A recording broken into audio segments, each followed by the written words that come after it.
Bakit mag-isa ka lang sa bahay niyo? Opo. Bakit nga? Po? Bakit mag-isa lang po kayo sa bahay niyo? Wala pong kasama eh. Eh, ay, ibig ko sabihin, wala kang asawa, wala kang anak? So, meron po, nasa probinsya po yung mga anak ko. Oo. Asan po ba kayo ngayon? Nasa Laguna po. Nagtatrabaho po kayo dyan sa Laguna? Opo, sir. Factory? Hindi po, sir. Dati ay nag-caregiver po ako. Sa ngayon? Oo. So, sinong bahay po yung tinitirahan mo dyan? Sa akin po. Tapos yung mga anak mo sa probinsya? Opo. Saang probinsya? Cagayan po, sir. Cagayan de Oro, Cagayan Valley? Cagayan Valley po. Saan po kayo So, dyan? doon po sila. Saan po kayo dyan sa Laguna? San Pedro po, sir. Wala.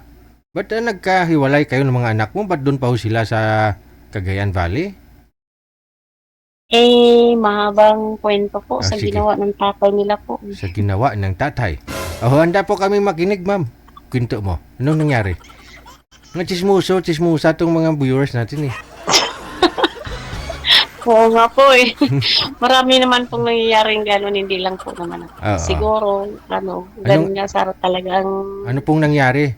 Ba't doon si mister mo sa probinsya? Kasama ng mga anak mo? Hindi po, dito rin po siya sa Maynila. So, may kinasama na po siya. Oo. Pero yung anak nyo, ilan po ba anak ninyo? 3 po yung panganay, kambal. Pero tapos na po sila mag-aral. Nasuportahan ko na din po sa awa ng May mga pamilya na ho sila? Wala pa po. Pero yung lugar na Cagayan Valley, doon po talaga kayo galing? Taga doon po kayo? Ako po, Bicol. Yung tatay po nila ang Ilocano. Ang taga Cagayan Valley? Opo. So, ilang taon na ho kayo nag-iisa lang sa buhay? Matagal na rin po. Ilang taon nga ni? Ay, naghiwalay po kami nung tatay nasa 15 years na po. 15 years? 16. Mula ho nung naghiwalay kayo, yung mga anak mo, hindi mo na nakakasama? Nagpunta po sila dito noon, pero bumalik po doon kasi po sila nag-apply ng trabaho na yung experience lang po ba para makakakuha sila ng trabaho talaga na. Okay. So, yan nangyari ho, naghiwalay na kayo. After po ninyo maghiwalay, andyan po kayo sa bahay ninyo sa Laguna. Kayo lang po mag-isa. Hindi na ho kayo nag-asawa ulit. May naging rin po ako, pero ganun din po ang ginawa. Din po. Kumbaga parang loko din. Hindi mo kasi ginalingan. Nung una, niluko ka na dahil di mo ginalingan. Sana sa pangalawa, ginalingan mo na. Kahit po sigurong gawin. Ginawa mo. Talagang magluloko. Siguro yun. Ginawa mo naman talaga lahat-lahat. Siguro yun talaga ang nila sakit eh. Hindi. Kasi nga kung ganon din nung una, pangalawa ganon pa rin, sa'yo may diferensya. Hindi ko po alam. Oo, sapat tinanong mo yung asawa mo, bakit mo nagawa sa akin to? Anong sagot? Bakit mo ako niloko? Bakit mo ako pinagpalit? Anong sagot? Ay, hindi naman po ako Diyos na rin po ang bahala sa kanila. Hindi. Kasi magmamahal ka ulit. Tulad niya, nagmahal ka nga ng pangalawang bisis. Ganun pa rin. At least alam mo kung ano yung pagkukulang mo sa una. Dapat tinanong mo rin, bakit mo nagawa? Kasi kahit ginagawa mo naman po lahat. Hindi. Alam mo kasi, di natin alam na mali tayo kung walang ibang taong magja-judge o walang taong magsasabi. Kasi feeling natin perfect tayo o okay tayo. Ginagampanan natin. Pero yun po pala, hindi natin alam, no? Mali pala yung iniisip natin. Ibang tao lang pwedeng pumuna sa'yo. Saka wala nang iba. Asawa mo lang. Ngayon, si mister mo, bago ka hiniwalayan, anong sinabi sa'yo? Wala po. Yun lang ang sabi niya na hindi na daw siya uuwi. Hindi na masarap. Hindi na masarap. Pero hindi lang po yun, bumabalik lang pag may kasakit eh. Yun lang. Yun lang. Kumbaga, mahal ka niya. Kasi every time na kailangan ka niya, Ah, Hindi yung sa pagmamalang ginagawa, panloloko ka mo. hindi. Pagmamahal may halong Ay, pangangailangan. Yun po gusto niya. Sa'yo Pero ang ang totoong gusto niya talaga, yung pinalit sa'yo.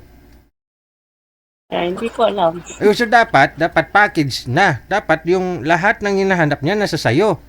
Yun bang may hinihingi po ba sa mister mo? Hindi mo pinagbigyan? Baka naman Ay, may, natural naman po. baka may hinihingi tapos din mo pinagbigyan? Ay, natural bibigyan mo naman kung gusto niya ang gusto niya eh. Ay. Dalaga po ba yung pinalit sa'yo ni mister mo? Mas ano pa nga po sa akin eh. May anak? Wala. Marami din po anak. Ang Ayun nakuha na. niya rin po sa nakuha niya rin sa TikTok. Sa TikTok. Maraming anak. Pero, Marami, 5. 5 yung anak. So tapos, pag magkasakit, bumabalik lang sa'yo. Ay, hindi na pwede siguro. Hindi, nung time na yon bumabalik sa'yo, ganon. Bumabalik kasi wala siyang trabaho eh. Okay. So, kalauna, Nasa nagka-boyfriend, Matuloy yan. kalauna, nagka-boyfriend ka na rin, pero same thing, no? Ganon nangyari pa rin ulit. Yung boyfriend mo, Wala. naghanap din ng iba. Pero sa ngayon, wala na po. Isang beses ka lang nagka-boyfriend, bukod po kay mister mo. Opo. Ilang years po kayo nagsama ng boyfriend mo dyan? Ano lang po, saglit lang po. Sinubukan mo na rin? Pero hindi dito sa bahay na to. Sa ibang bahay kayo nagsama? Ako kasi nangungupahan po kami nun. Sino nakatira nung nangupahan kayo? Sino po nakatira dyan? Dito, Oo. ako na po. Tapos nangupahan pa kayong dalawa ng boyfriend mo? Ay, hindi po kasi nung nangupahan po ako noon, lumayo na ako sa kanya. Nung iniwanan siya ng babae niya at sumama rin sa ibang lalaki. Kasi nawalaan din siyang trabaho. Wala siyang mapuntahan. Yung boyfriend mo yun hindi asawa mo Hindi po. Ang boyfriend. Nung wala po siyang napuntahan yun, natuntunan niya po ako. Napuntahan niya ako sa trabaho ko. Hindi ko na rin siya pinansin doon. Hinayaan ko na rin. Lupit. Tapos, Ngayon ilang years na po kayong walang boyfriend? matagal na din po. Nasa 8 years na po. 8 years na. Sige, no? Ngayon po, ano oras pasok ng trabaho mo? Pasok mo sa trabaho? 7 or 8. Ng umaga. Tapos uwi ka ng alas 7 din. Hindi po. Mga 3 or 4 din ganun po. Ay? Okay. Aga, no? Sige. Hanap tayo ng mas malapit sa'yo, no? Taga Laguna. Hanap tayo mga Cavite. Kami mga taga Laguna din kayo mamaya na magpapaline up. Okay. Madami lang taon na ho kayo? 49 po. 49. Okay. Sige. Stand by sa linya.